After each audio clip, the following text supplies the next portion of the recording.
Bank Indonesia merupakan bank sentral Republik Indonesia dengan satu tujuan tunggal, yaitu mencapai dan memelihara kestabilan nilai rupiah. Bank Indonesia bekerja sama dengan Fakultas Ekonomi dan Bisnis Universitas Hasanuddin menyelenggarakan kegiatan Bincang Ekonomi Sulawesi Selatan 2023. Peluang dan tantangan implementasi digital farming dalam mendorong produktivitas sektor pertanian di Sulawesi Selatan. Kegiatan ini berlangsung di Grand Ballroom Hotel Unhas and Convention, dihadiri para mahasiswa khususnya Fakultas Ekonomi dan Bisnis. Dimoderatori oleh Dr. Anas Iswanto Anwar SEMA CWM, Wakil Dekan Bidang Kemitraan Riset dan Inovasi Fakultas Ekonomi dan Bisnis Universitas Hasanuddin.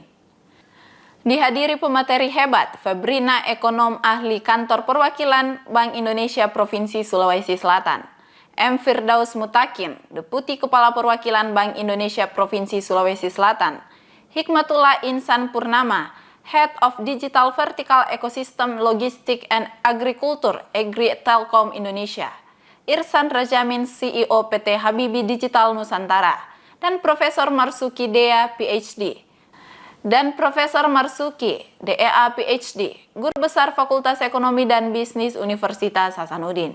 Memasuki sesi presentasi, dalam sesi tersebut Febrina menjelaskan tentang diseminasi laporan perekonomian provinsi periode Agustus 2023. Deputi Kepala Perwakilan Bank Indonesia Provinsi Sulawesi Selatan, M. Firdaus Mutakin, mengatakan dalam materinya bahwa saat ini ekonomi Sulawesi Selatan ditopang 5 sektor utama, yaitu pertanian, perdagangan, industri pengolahan, konstruksi, dan infokom. Dari sisi kampus, Fakultas Pertanian, Agrokompleks, memang sudah harus merubah kurikulumnya dengan masukkan kurikulum mekanisasi dengan menggunakan teknologi informasi.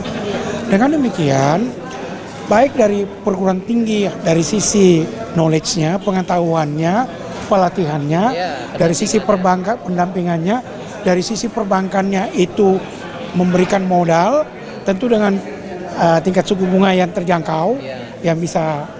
Kemudian dari sektor pemerintah membuat kebijakannya itu tentunya mengarah kepada mekanisasi pertanian, karena memang makin ke depan itu orang enggan bertani, orang ingin bekerja di perkotaan, tapi kan penduduk Indonesia makin bertambah, butuh. Oleh karena itu, mekanisasi pertanian melalui penggunaan digitalisasi, farming digitalisasi, sebuah keniscayaan. Nah, ini menarik.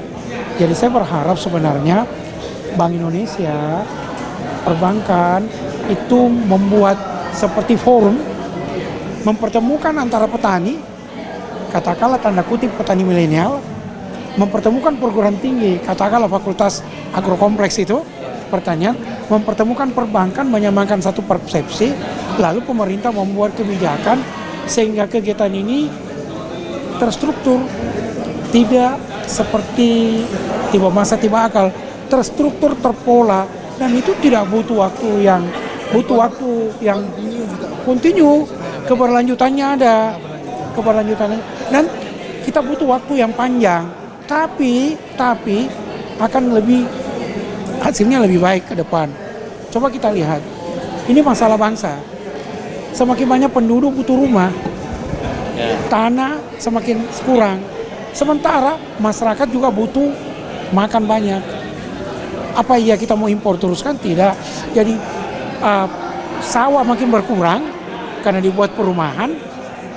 Tetapi di sisi lain yang mau makan itu juga banyak.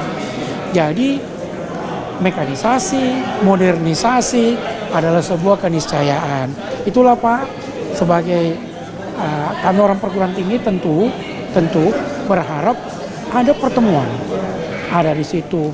Kalau perlu kita siapkan, kalau perlu juga ABRI polisi turun masuk, lalu ada perguruan tinggi, ada perbankan, ada pemerintah membahas ini. Ini masalah serius. Dalam wawancara, Profesor Marsuki DEA, PhD, mengatakan, dengan digital farming generasi Z sekarang, milenial lebih senang kepada hal yang bersifat digital, yang bersifat lebih modern, sehingga mereka bisa mengeluarkan apa yang dia tahu yang mengarah kepada mekanisasi pertanian. Sampai saat ini masih terdapat kendala dalam pengimplementasian digital farming di Sulawesi Selatan, dikarenakan kendala dalam konektivitas dari petani yang tinggal di wilayah jauh dari jangkauan internet, serta perlunya sinergi lintas lembaga untuk memajukan sektor pertanian.